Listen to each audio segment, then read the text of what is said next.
Bonjour à tous. Aujourd'hui, je vous invite à partager une grande épopée. Nous sommes à Ajaccio, la cité impériale. Et cette ville a connu deux empereurs, Tino Rossi, l'empereur de la chanson, et bien sûr Napoléon. Sa ville natale lui rend hommage à travers les monuments comme ici, le Casone. Et nous allons mitonner le plat dont l'empereur raffolait. Et moi, comme toujours, j'y mettrai mon grain de sel. Napoléon voulait dévorer le monde. Et pour cela, il avait besoin de force. Ses plats préférés? Alors moi, ça va être un rôti de veau Orloff. Et toi, tu vas faire quoi, Romu? Si on faisait un veau marengo en rajoutant un peu de clémentine dedans. Pour ce dîner impérial, petite compétition entre le chef étoilé Romuald Droyer et un amateur éclairé. Voilà la différence entre l'amateur et le professionnel.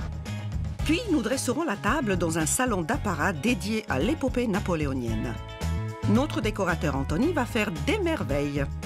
Il y a à l'hôtel de ville un très beau salon. Je crois que ça ferait une salle à manger magnifique.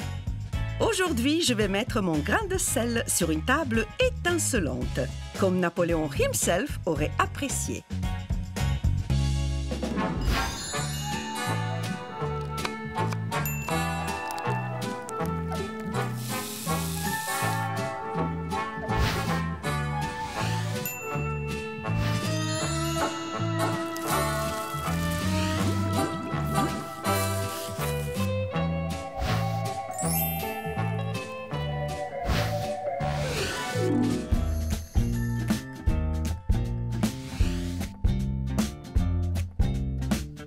Si on l'appelle la cité impériale, ce n'est pas pour rien. Napoléon Ier, enfant d'Ajaccio, est ici partout chez lui, seul ou au milieu de ses frères, avec ou sans couronne.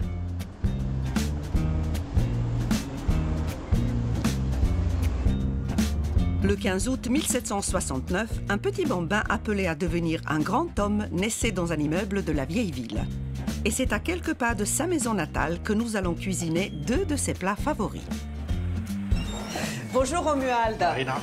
Merci de nous accueillir dans ton restaurant à Ajaccio. Je suis très heureuse de te retrouver. Alors Romuald Droyer, on ne le présente plus un restaurant étoilé à Propriano, mais ici on est à Ajaccio pour une simple et bonne raison, c'est qu'on va cuisiner les mets favoris de L'empereur Napoléon. Napoléon Ier, s'il vous plaît. Tu ne seras pas seul en cuisine, je te rassure. Avec toi, un amateur, mais un très bon amateur, avec un nom prédestiné, Pierre Plat. C'est pas mal, hein? C'est parfait. Et espérons qu'il pourra mettre les petits plats dans les grands pour cuisiner une saveur exceptionnelle de notre terroir, le veau. Pierre Plat a longtemps exercé ses talents de maître d'hôtel dans un palace de l'Alpe d'Huez et dans les restaurants diplomatiques des pavillons de la France, lors des expositions universelles de Hanovre et de Nagoya. Romuald, Pierre, comment ça va? Très bien. Vous allez mettre en valeur un produit très noble, un des plats que Napoléon adorait. Qu'est-ce qu'on fait? Alors moi, ça va être un rôti de veau Orloff. Et toi, tu vas faire quoi, Romu? Moi, un veau marengo, parce que bon, Napoléon, le veau marengo. Eh oui. On précise quand même qu'à la base, on a commencé par le poulet marengo.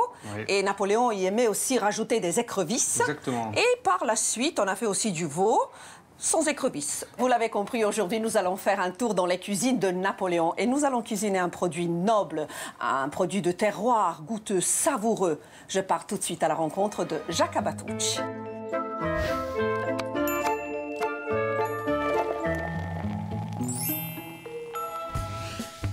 Près de Porto Polo, un passionné élève des veaux à la robe tigrée.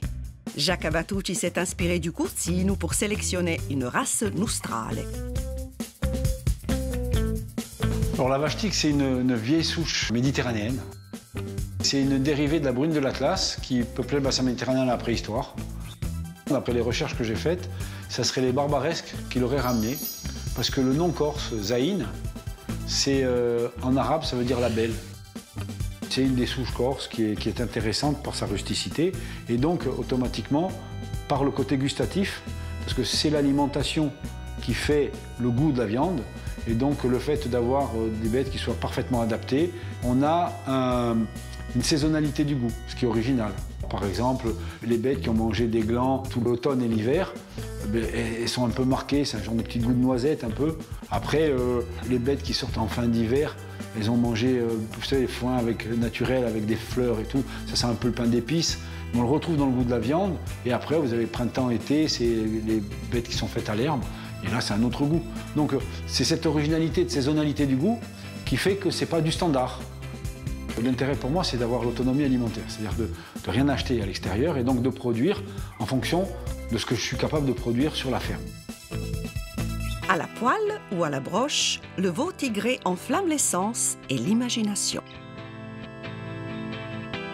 Aujourd'hui, je pense qu'il faut réussir à faire connaître notre veau parce que c'est un produit qui est un peu d'exception, parce qu'on ne produit pas beaucoup. Et donc, comme tout produit rare, il faut savoir bien le valoriser. Il faut apprendre aux gens à le cuisiner parce que ça n'a rien à voir avec le veau qu'on peut avoir sur le continent, le veau blanc ou élevé différemment. Moi, je conseille à tous les gens de le cuire comme du bœuf, parce que c'est justement, ça se cuit comme du bœuf, parce que c'est de la bête qui est toujours dehors, qui est vraiment naturelle et qu'on ne peut pas travailler dessus comme on travaille sur du veau de lait. Chouchouté dans son alimentation, le veau tigré produit une viande goûteuse et fondante. Tiens, Marina. Merci Jacques pour cette très belle pièce, le veau corse. Donc vous allez mettre en valeur cette pièce. Oui. Hein. Alors, tu vas, moi, je vais faire un rôti avec ça. Là, je vais faire un rôti Orloff. Un rôti Orloff. De quoi s'agit-il? Un rôti de veau Orloff, c'est un rôti de veau qui va être cuit presque en 2 fois d'ailleurs, et qui ensuite est farci de jambon. Il va y avoir une réduction de champignons. Il y a du fromage. Et un fromage de brebis corse. Toi, c'est ça? C'est ça. Et je souhaiterais faire une purée de butternut. Et toi? Moi, le célébrissime veau marengo. Eh oui. Tradition oblige. Donc, dans toute sa splendeur et dans tout son classicisme. Les garçons, pour une cuisine napoléonienne, il faut bien que je trouve un endroit à la hauteur de ces 2 plats que vous allez faire. Donc, vous me faites confiance? Absolument. Je vous laisse travailler et on se retrouve tout à l'heure. Tout à l'heure. Parfait. Bon courage. Allez, merci. Là, je vais démarrer le rôti. Alors, qu'est-ce que tu vas nous faire exactement? Donc, le rôti, là, je le cuis 20 minutes. Saisi, mais je le rôtis pas en cocotte avant. Butternut, tu veux faire quoi avec? Alors, butternut, je voulais faire une purée. Et si on le mettait à Je le cuire mets au entier four. pour le faire confit, Ah ouais. tu ferais une très belle tranche en entier, Ok. on enlève juste les Ah ben, pépins. moi, d'accord. Une belle tranche de rôti, moi je pense que ça pourrait être très Ok, sympa. d'accord, là, ça marche. Simplement au four avec le rôti direct. Mes échalotes. Donc là, je fais la première cuisson. D'accord. Bon, alors j'y vais, j'y mets 20 minutes, vous regarderez.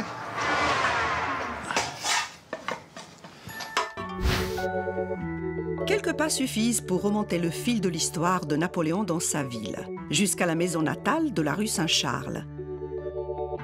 Jean-Marc Olivesi se passionne pour la culture, les us et coutumes au temps de l'empereur.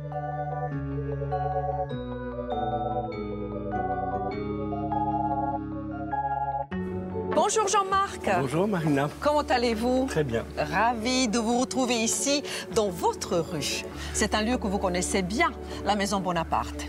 Et vous savez, j'ai pensé à vous car je suis à la recherche d'un endroit, d'une belle salle à manger pour déguster les mets favoris de Napoléon. Nous avons une belle salle à manger de famille qui est juste à côté de nous ici. Oui. Et puis derrière, nous avons une splendide galerie très longue, avec des fenêtres sur la terrasse et sur la rue, très lumineuse, mais nous n'avons plus de cuisine. Il y avait une cuisine qui la desservait, qui a été détruite à la fin du 19e siècle. Donc on peut dresser de belles tables, mais on ne peut pas manger de mets.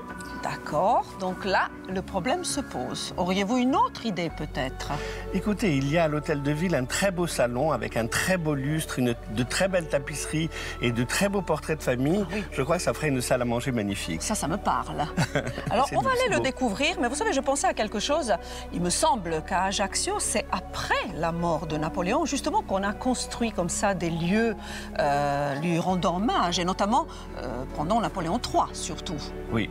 Alors, Napoléon III va être très sensible au souvenir de son oncle et il va venir lui-même lors d'un voyage vers Alger. L'impératrice et lui vont passer quelques jours à Ajaccio et ils vont rentrer dans cette maison. Et ensuite, l'impératrice Eugénie, pour le centenaire de la mort de Napoléon, va venir avec son fils, le prince impérial, en août 1869.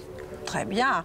On va continuer à parler de tout ça, mais j'aimerais qu'on aille découvrir le salon napoléonien. Vous allez voir, c'est un très beau lieu. J'en doute pas. Dans mon chemin vers la gloire impériale, une petite halte s'impose à la Casa Bonaparte, où j'ai déniché, grâce à Michel Cicada, d'authentiques couverts de Napoléon.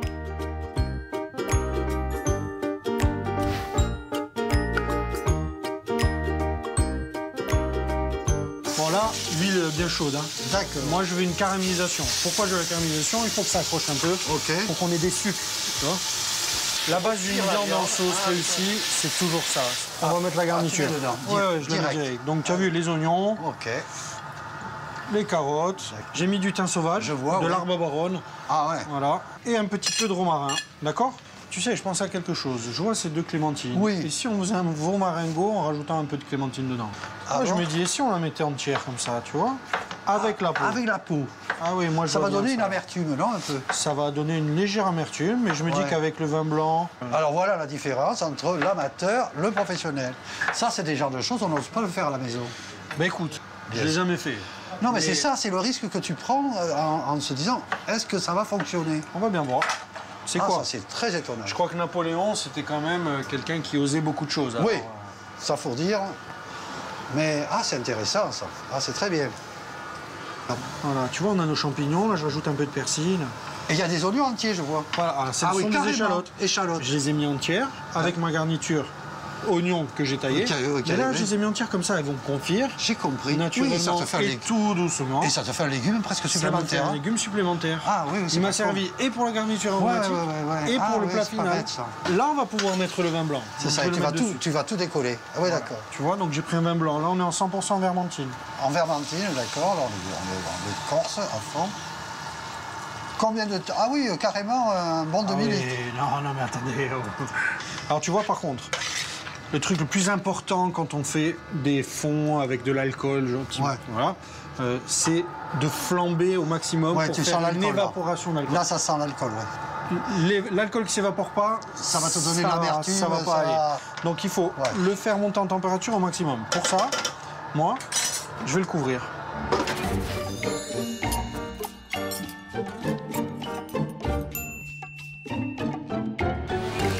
Et pendant que l'on s'active en cuisine, il m'incombe de veiller à ce que la table du dîner soit tout aussi impériale que les mets.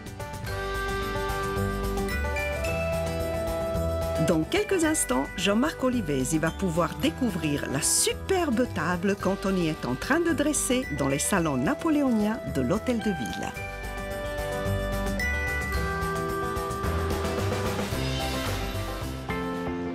Mais d'ailleurs, Anthony, comment vas-tu t'y prendre pour faire revivre dans ce lieu symbolique le souvenir de l'empereur? Le côté classique, je le ramène avec une vaisselle qui est chinée, d'inspiration empire, des chandeliers en cristal, des couverts vieux Paris, les couverts qui avaient la table de l'empereur, donc on est sur les couverts en argent. Pour les verres, je suis resté sur un verre d'inspiration aussi, toujours pareil, empire, et j'ai rajouté du verre en cristal et de la coupe, comme on buvait avant le champagne, dans des coupes plates. Oui, Anthony, mais tout ça, c'est classique. Et pour la touche de modernité, que nous as-tu réservé? Alors j'ai voulu mettre à l'honneur une créatrice de chez nous, qui est Valérie Santarelli. Donc là j'ai une couronne, la couronne impériale qui a été restylisée, un peu plus moderne. J'ai des dessous de verre qui sont à l'effigie de Napoléon. Donc elle s'amuse avec plusieurs coloris, toujours dans des couleurs empire. Alors les roses, c'est le petit clin d'œil pour notre impératrice, Joséphine. Et je sais qu'elle adorait les roses, surtout la rose couleur thé. Donc voilà, c'est pour ça que j'ai fait ce petit rappel. Napoléon inspire des designers, mais aussi des artistes. Et là, on a une belle démonstration de Laurent Silvagne qui revisite l'image de Napoléon avec son bicorne et sa main dans le gousset. Ce sont des créations qui sont faites en résine et en pierre. Une table impériale autour de laquelle on va avoir beaucoup de choses à se dire. Mais avant cela, il faut achever la préparation des mets. Et avec son veau Orloff, Pierre n'est pas tout à fait au bout de ses peines.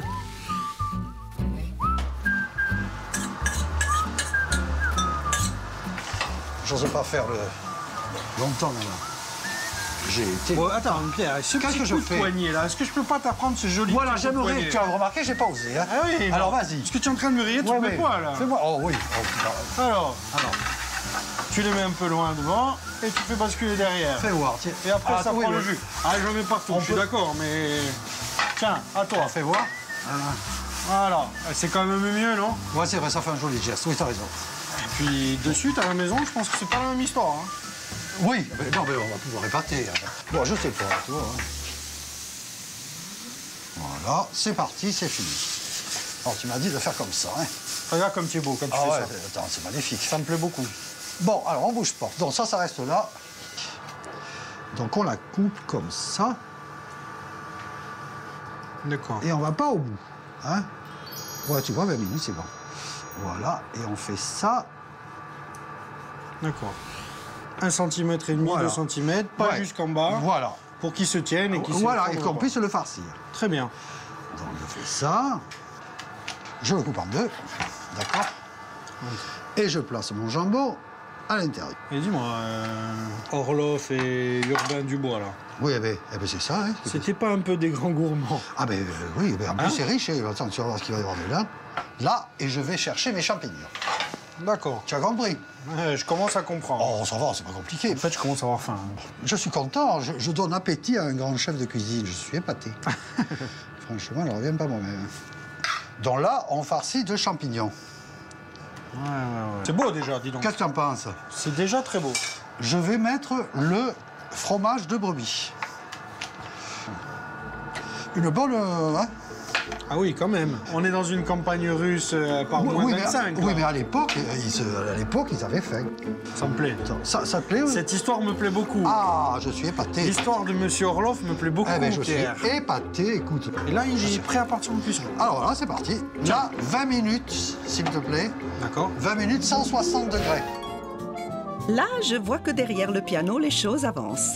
Et pendant que le rôti farci est en cuisson, avec Jean-Marc Olivesi, nous allons goûter aux nourritures spirituelles. Le conservateur du musée de la maison natale de Napoléon est un puits de connaissances. Avec lui, nous allons visiter le salon d'apparat de l'hôtel de ville. Mais c'est merveilleux, Jean-Marc. C'est beau. Alors c'est le salon napoléonien de Oui. l'hôtel de ville.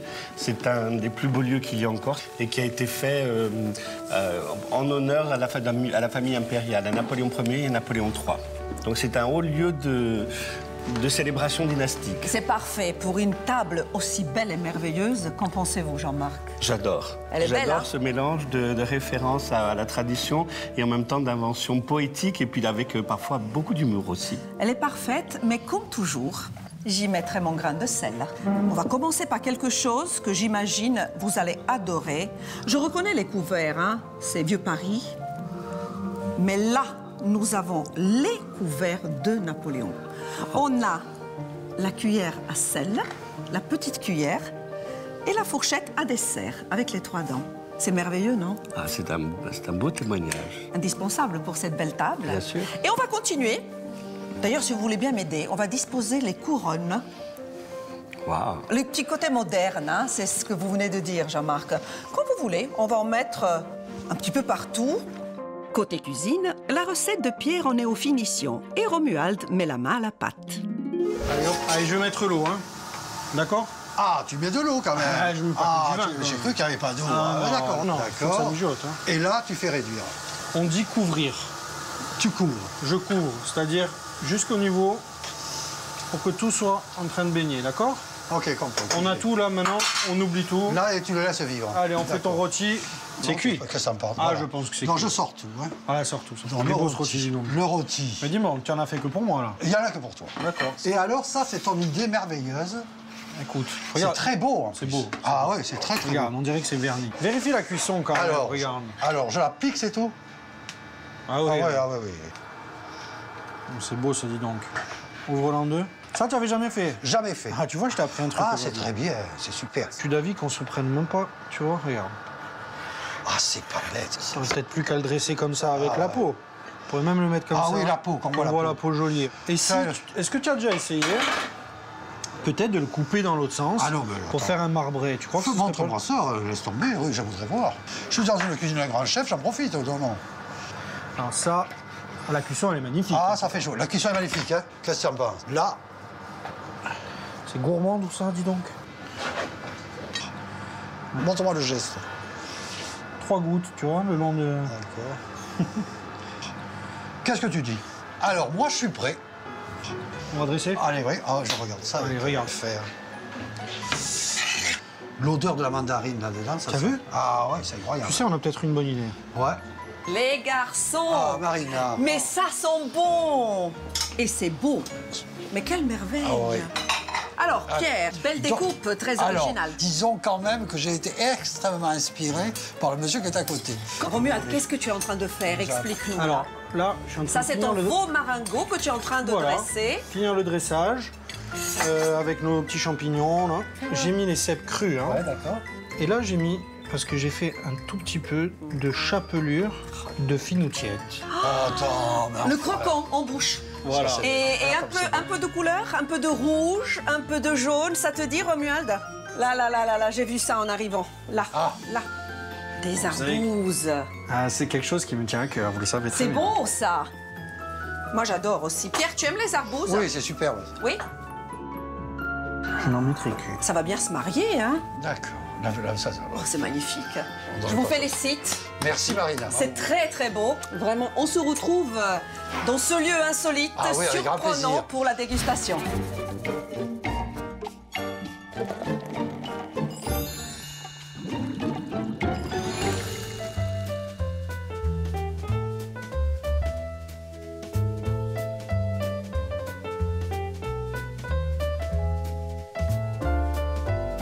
Pierre, qu'est-ce qu'on déguste? Alors, j'ai donc réalisé un rôti de veau Orlov.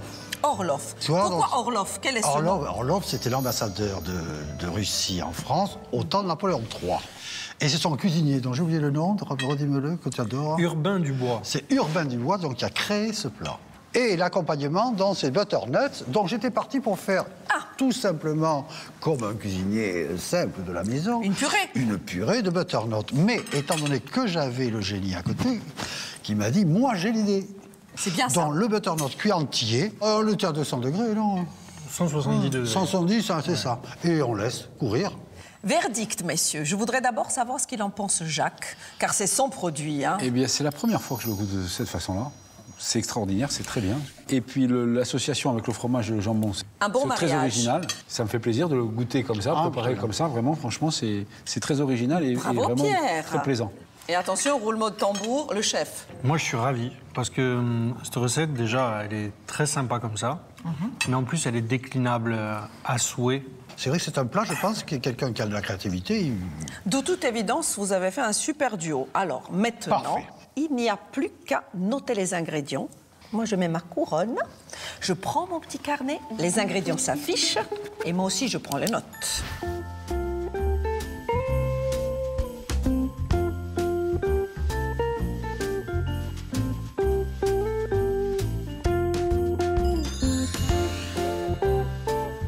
La suite, messieurs, nous allons déguster le deuxième plat, c'est le plat de notre chef, Romuald Droyer. Alors, veau maringot, Ouais, c'est quand même un des plats phares de l'empereur. Dans la caractéristique de la recette, elle n'est pas évidemment très compliquée, mais Oui. elle est quand même chronophage, quoi. Il faut avoir le temps de faire ça. on sent bien hein, le parfum Mais, des clémentines. Et finalement, ça va super bien, parce Ça que, va évidemment, très la bien. carotte, le sucre de la carotte, l'acidité un petit peu de l'agrume, on les a mis entières, coupées en cartes comme ça. Jean-Marc, qu'est-ce que vous en pensez? J'adore les plats acidulés comme ça, avec ces nuances de fruits au milieu des viandes. C'est vraiment très bon. Vu comme ça, Jean-Marc, on a l'impression que Napoléon était un fin gourmet, qu'il était très gourmand, qu'il appréciait les bonnes choses. Je ne sais pas si c'est juste tout ça. Pour tout ce qui le touchait, lui, il pouvait être extrêmement simple. Et puis, il y avait aussi l'habitude des tentes, des combats.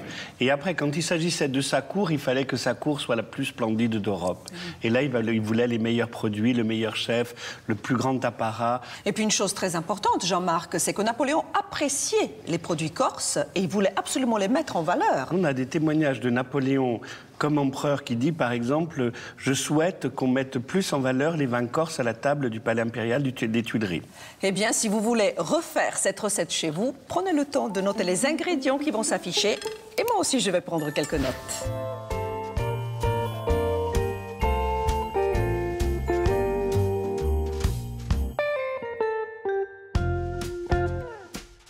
La cuisine, c'est avant tout le partage, n'est-ce pas? Évidemment. Moi, je milite, je lutte tous les jours pour dissocier le côté plaisir de la nourriture et le côté fonctionnel. Bien sûr. Il faut effectivement se nourrir tous les jours, mais pourquoi le faire sans prendre de plaisir? Bon, ben merci à tous, les amis. Merci Jean-Marc pour vos connaissances. On a appris beaucoup de choses avec vous. Merci à toi, Jacques. Sans un bon produit, il n'y a pas de bon repas. Impossible. Mais le chef est tout aussi important et l'amateur aussi. Merci, cher Pierre. Merci, Romuald. C'était un plaisir. Je vous retrouve très bientôt pour un nouveau parcours gastronomique méditerranéen. Je vous embrasse, portez-vous bien.